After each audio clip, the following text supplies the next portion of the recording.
खबर आ रही थी महाराष्ट्र से कि यहां पर महायुति के बीच कुछ ठीक नहीं है, लेकिन महायुति के बीच सब कुछ ठीक है। बड़ी खबर सामने आ रही है। महाराष्ट्र दौरे में अमित शाह के जाने पर यहां अजीत पवार अमित शाह से मिलते हैं, केंद्रीय गृह मंत्री अमित शाह से मिलते हैं, सभी गुत्थियां सुलझ जाती हैं। महाविकास अघाड़ी को हराने का पूरा रोड मैप तैयार हो गया। दर्शकों, आपने देखा महाराष्ट्र में इतने बड़े बड़े मुद्दे हावी हैं कि महायुति महाविकास अघाड़ी पर भारी पड़ती दिखाई दे रही है। अजीत पवार कहा जाता है कि फैक्शन में नाराज हैं। महायुति गठबंधन में अजीत पवार नाराज चल रहे हैं, तो नाराजगी वाली खबरों को तो विराम दे दिया अमित शाह ने जाकर। अमित शाह से अजीत पवार मिले हैं। बता दें आपको, यह मनमुटाव कहा जा रहा है क्यों हुआ था। कहा जा रहा है कि इसमें महाविकास अघाड़ी के द्वारा झूठ फैलाया गया था। एक और बात सामने आ रही है कि महाविकास अघाड़ी ने ही झूठ नहीं फैलाया। यहां पर लगातार महाराष्ट्र की जनता में महाविकास अघाड़ी ने झूठ ये परोसा कि महायुति में अजीत पवार इस बात से नाराज चल रहे हैं। और मेन खबर यह थी कि मुस्लिम विरोधी प्रचार करने के विरोध में अजीत पवार ने थोड़ी नाराजगी दिखाई थी।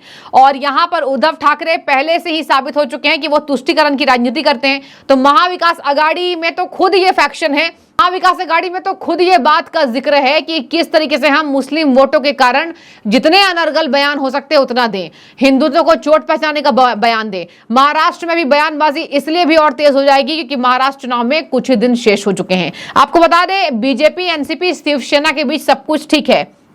अटकलों के बीच, दरार की अटकलों के बीच अजीत पवार ने महाविकास अघाड़ी को हराने का पूरा रोड मैप तैयार करके अमित शाह को दे दिया। यहां पर देवेंद्र फडणवीस ने भी ये पूरे रोड मैप में पूरी अपनी बड़ी भूमिका निभाई, एकनाथ शिंदे ने भी निभाई। लगातार महायुति अपनी योजनाओं का लगातार चुनावी प्रचार कर रहे हैं। महायुति में बड़ी बड़ी योजनाएं बनाई जा रही है, चाहे महाराष्ट्र में आप देखिए लाडकी बहन योजना का, चाहे आप राजपूतों को और ब्राह्मणों को फंड देने की बात करें, चाहे महाराष्ट्र में नए सिरे से एक शुरुआत कहा जा रहा है कि इस बार जनता देखेगी, वो है नौकरियों को लेकर, गाय को राज्य माता घोषित करने को लेकर। सभी बातों पर महायुति ने लगातार पटखनी महाविकास अघाड़ी को दिया है। इसी बीच आपको बता दें, यहां कहा जा रहा है कई सियासी मायने हैं कि इस बात को लेकर भाजपा एनसीपी में उपजा मतभेद। यह भी कहा जा रहा है कि अजीत पवार के नेतृत्व वाली राष्ट्रवादी कांग्रेस पार्टी राकांपा की महाराष्ट्र में सत्तारूढ़ महायुति गठबंधन में मौजूदगी और उनकी पार्टी द्वारा कुछ भाजपा नेताओं के मुस्लिम विरोधी, जो मैंने आपको बताया, प्रचार का विरोध करने को लेकर उपजे मतभेद की पृष्ठभूमि से है।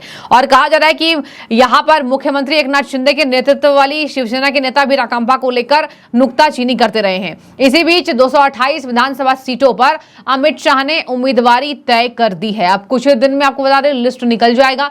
किस तरीके से ये लिस्ट निकाली जा रही है, कौन से उम्मीदवार कौन से चुनावी मैदान में खड़े हैं। और इसी बीच कहा जा रहा है कि देवेंद्र फडणवीस ने खुद ये बात स्वीकार कर ली कि जो जो क्षेत्रों में हम हारे हैं वहां किस तरीके से ये भारी पड़े महाविकास अघाड़ी, उन क्षेत्रों में हमें ज्यादा ध्यान देना है। विदर्भ की सीटें, पश्चिम महाराष्ट्र की सीटें, राकांपा जहां पर बाजी मार ले गई शरद पवार की पार्टी, विदर्भ जहां कांग्रेस ने यहां महायुति का गेम बिगाड़ा, जहां जहां गेम बिगड़ा है दर्शकों, उसके लिए रोड मैप विस्तृत तरीके से तैयार की जा रही है। और यही वजह है कि बार बार उद्धव ठाकरे को पटखनी देने की बात हो रही है। और एक बात सुनते जाइए, उद्धव ठाकरे खुद दो नाव में पैर रखे हैं, कुछ भी कर सकते हैं। महायुति की गाड़ी में भी बैठ सकते हैं क्योंकि लगातार इनको भाव मिल नहीं रहा है कांग्रेस पार्टी से।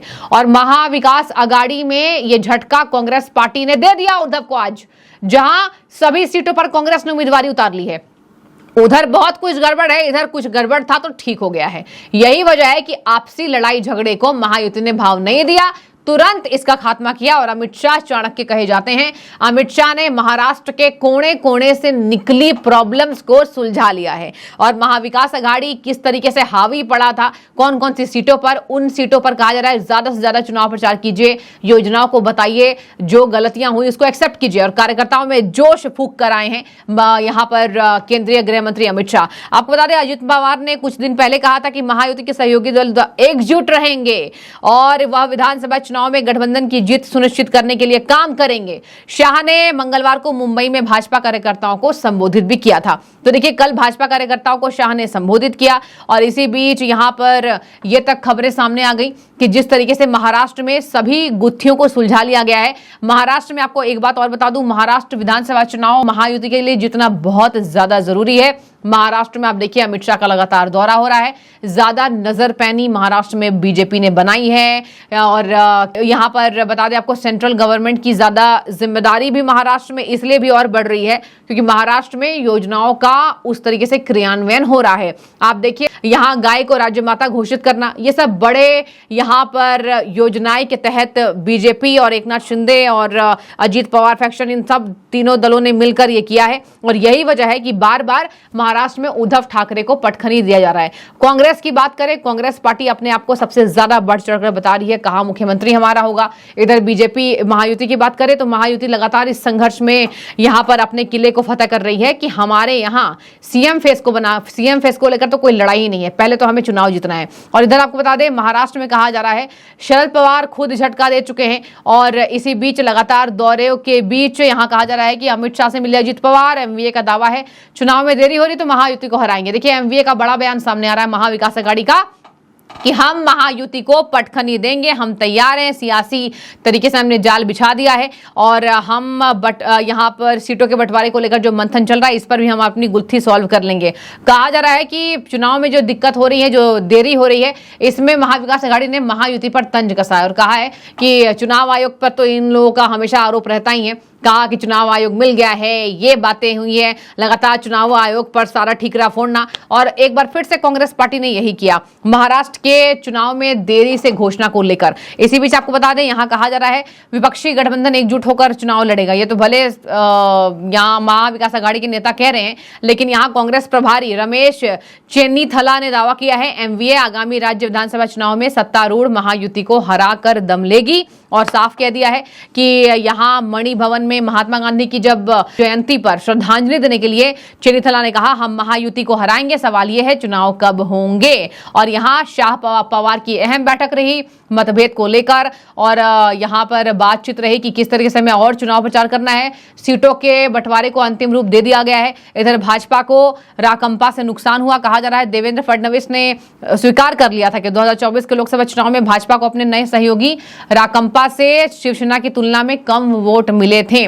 तो शिवसेना की तुलना में कम वोट मिले थे, ये देवेंद्र फडणवीस ने चुनावी जब रिजल्ट्स आए थे तो स्वीकार किया था। और देवेंद्र फडणवीस ने, आपको याद होगा, इस्तीफे की पेशकश भी करी थी। हालांकि आलाकमान ने उनके इस्तीफे को स्वीकार नहीं किया क्योंकि महाराष्ट्र में देवेंद्र फडणवीस एक बड़ा नाम है। देवेंद्र फडणवीस सभी चुनावी यहाँ पर तैयारियों के लिए जाने जाते हैं। अभी सारी जिम्मेदारी एकनाथ शिंदे, अजीत पवार, देवेंद्र फडणवीस के ऊपर ही है। तो लगातार यहाँ पर महायुति हर सियासी हलचल तेज कर रही है कि कैसे हम महाविकास आघाड़ी को इस चुनाव में पटखनी दे। और ये होने वाला है। और अगर ऐसा होता है तो उद्धव ठाकरे और कांग्रेस के लिए सबसे बड़ा झटका होगा।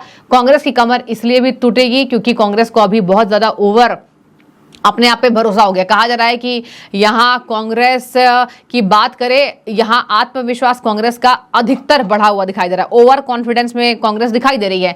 कांग्रेस को इस बार लोकसभा चुनाव में थोड़े अच्छे प्रतिशत में वोट मिले इसीलिए।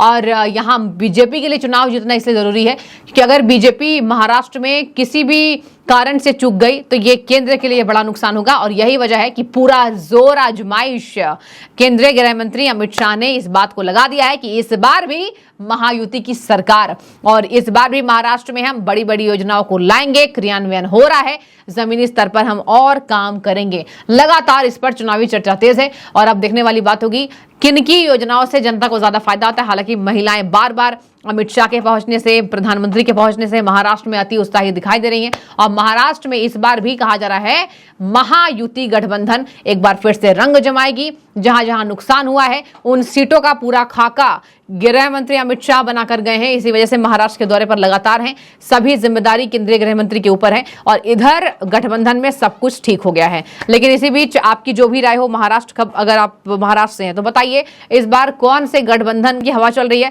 महाविकास आघाड़ी ने जिस तरीके से जनता को वादे किए हैं कि आपको लगता है कि वो निभाएगी, और इधर महायुति की योजनाओं से कितना ज्यादा जनता को फायदा हुआ है वो भी बताइएगा। बहुत शुक्रिया आपका, जो भी आपकी राय हो जरूर रखिएगा।